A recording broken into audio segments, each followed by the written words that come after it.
I was very confident when I was joining radio. I was like કે થિયેટરમાં તો તમે આટલું બધું કરો, આટલી બધી આર્ટનું કોમ્બિનેશન છે, આમાં ખાલી વાચિક જ છે ને, it's just one part of your theatre. So then it, obviously I know it and I know it very easy. So it was very easy for me to crack the RJ Hunt.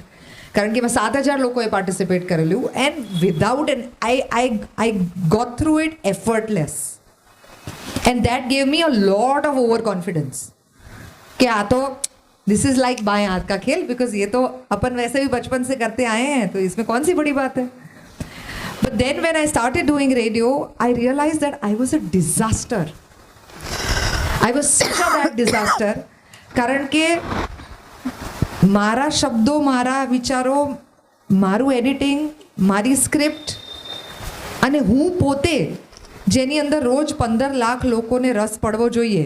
So there's no script writer, there is no costume, there is no lights, there is no co-actor, there are no rehearsals, there's no background music, there's no makeup, nobody can see you like how you can see me just now, and I still have to create the same impact કે જે તમે થિયેટરમાં આટલા rehearsals પછી, આટલી મહેનત પછી, આટલા લોકોની સાથે ગ્રુપ એક્ટિવિટી કરીને કરો છો. So you are a social person કે જે હંમેશા ગ્રુપમાં કામ કરવા ટેવાયેલું છે.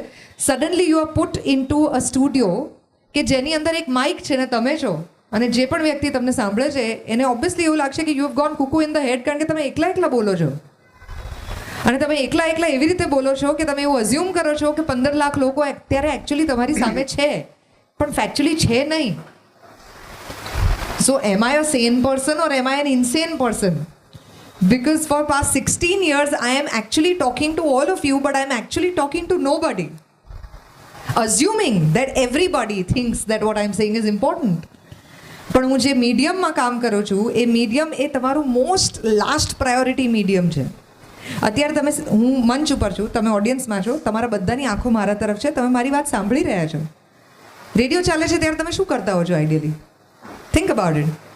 તમે કંઈ પણ કરો છો accept focusing on radio, right? તમે કાર ચલાવતા હો, તમે બાથરૂમમાં નાતા હો, તમે કુકિંગ કરતા હો, યુ નો, તમે ચોકીદાર હો ને તમે ચોકી કરતાં સાંભળતા હો, તમે બસ ડ્રાઈવર છો ને તમારા કાનમાં ઇયરફોન છે. યા you can go for a morning walk and you can listen to people while you are also watching other people, you know, laughing and doing whatever. So I am your last priority. તમે રાતના સૂઈ જાઓ છો ત્યારે એવું નથી વિચારતા કે કાલે સવારે 7 વાગે દેવકી ટાઈમ્સ સ્ટુડિયો પર પહોંચશે કે નહીં પહોંચે, બિકોઝ યુ ઓબ્વિયસલી અઝ્યુમ કે એ તો હોય જ ને, લાઈક સૂરજ હોય સવારના, રાતે ચાંદો હોય, તો 7 વાગે રેડિયો પર જે શો ચાલો ને તો ચાલતો જ હોય ને. એ તો unless you go there and you realize she is not there, then you are like, a hello, why is this? And you need a reason. I am answerable to you that why wasn't I there, right? એક્ટર્સમાં તો નક્કી છે કે આ particular તારીખે show કરશે તો એ જ તારીખે શો કરશે, રોજ કરશે એવું નહીં. તમે રોજ રિહર્સલ નથી કરતા. સિંગર્સ રોજ રિયાઝ કરે છે, right?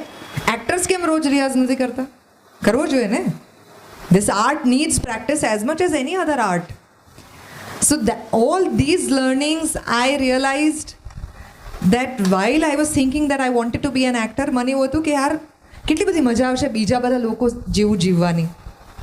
So I was trying to step into another character, right? તમે જ્યારે પણ નાટક ભજવો તો એક્ટર તરીકે તમે બીજું કેરેક્ટર બનવાનો પ્રયત્ન કરો, પણ ત્યારે તમે રિયલાઇઝ નથી કરતા કે તમારાથી જુદું એ પાત્ર છે, રાઈટ? એના માટે જાણવું જરૂરી છે કે તમે કોણ છો, કે જેનાથી જુદું આ પાત્ર છે.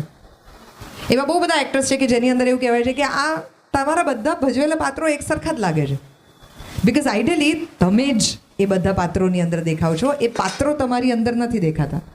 અને એવો ક્યારે પ્રશ્ન થાય કે જ્યારે તમે તમારી જાતને અને પાત્રને છૂટા ન પાડી શકો, ખાલી બોડી લેંગ્વેજથી નહીં કે ખાલી ડાયલોગ્સથી નહીં, with the spirit of the character that you are with, and that can be completely opposite to your personal spirit. Like મને નથી ખબર તમારામાંથી કેટલા લોકોએ ધાડ જોયું છે, પણ અમારું એ જ નાટક છે એ fully based on women and violence છે. હવે મેં જિંદગીમાં ક્યારેય વાયલન્સ ફેસ નથી કર્યું, પણ એ પાત્રએ તો આખી જિંદગી એ જ જોયું છે. તો મારો સ્પિરિટ ને એનો સ્પિરિટ આઈડિયલી કેટલો બધો અલગ છે. એ પોતાના એંગરમાં, બદલો લેવામાં એ સામેવાળી વ્યક્તિને એટલી હર્ટ કરી શકે એવું પાત્ર છે. મને તો the moment I am angry with somebody, my first thing is કે હું કેટલી જલ્દી મારો એંગરમાંથી હું જાતે નીકળી જાઉં, otherwise I will fall sick. I can't be angry, I can't hate, I can't be upset with people because it disturbs me. So now this is me and this is that character. And how could I separate it?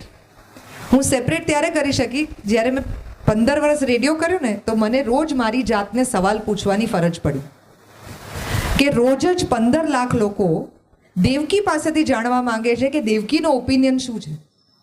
હવે I am as common person as you are. So why should 15 lakh people listen to my opinion?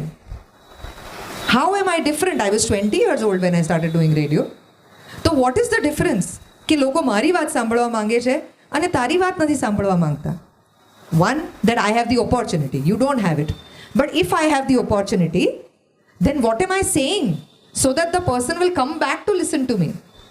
એ તો એકવાર તમને opportunity મળે. તક મળવી એ કંઈ excellence નથી. તક મળે પછી તમે તકનું શું કરો છો તે. So then I had to ask and create a digital diary for every day કે હું રોજ જ મારી પાસે છેલ્લા 16 વર્ષમાં મારા ઓપિનિયન્સ રસ્તા પર પડેલા ખાડાથી માંડીને ગુજરાતના કે ભારતના ઇલેક્શન સુધી કે ટ્રમ્પને પેલી દિવાલ બાંધવી છે કેમ બાંધવી છે તેના સુધીની દરેકે દરેક વાત પર દેવકીનો ઓપિનિયન શું છે.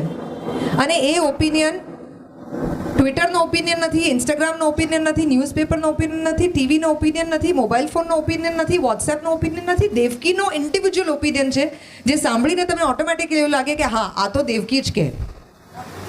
એટલો ડિસ્ટિંક્ટ યુનિક ઓપિનિયન ડેવલપ કરવો પડે. Which means you dig within every day to ask your self a question કે આ સવાલનો જવાબ મારા મનમાં શું હોય. ઘણા બધા લોકોને in older generation તો many people would know that people used to write diaries, right? કે રોજ જ પોતાની રોજનીશી લખો તમે, જેની અંદર તમે રોજ લખતા હો તમારા અનુભવો કેવા છે ને. તમે ક્યારેય પણ ડાયરી લખવાનો એક્સપિરિયન્સ કર્યો છે કે નહીં? I don't know. મને એવો અનુભવ થતો કે હું જ્યારે પણ લખું પછી 5 દિવસ પાછળ જઈને વાંચું ને એટલે મને લાગે કેટલી મૂર્ખ હતી હું 5 દિવસ પહેલાં. Every time you go back to your diary pages you realize like how silly. So all the silliness of mine, this city has seen, experienced. I am fully exposed. કારણ કે હું તમે નાટકમાં તમારા પાત્રની પાછળ છુપાઈ શકો છો, રેડિયોમાં તમે કોઈની પાછળ નથી છુપાઈ શકતા.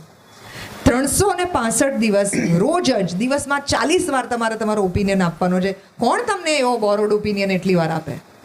અને 365 days into 40 into 16 years is how many times I have come. अलग एक्स्ट्रा शोज करे हसे, कैवी टॉक्स करी हसे, ते सेपरेट. और the 1000 stage shows that I've hosted is separate. Or the couple of 100 theatre shows that I would have done is separate. But my own thought, just do a maths and think about it કે તમે આટલી વાર તમારી જાતને કંઈ સવાલ પૂછ્યો હોય તો then you know yourself fairly well in comparison of your rest of the actors, because this is your preparation, a secret prep that none of your other actors have.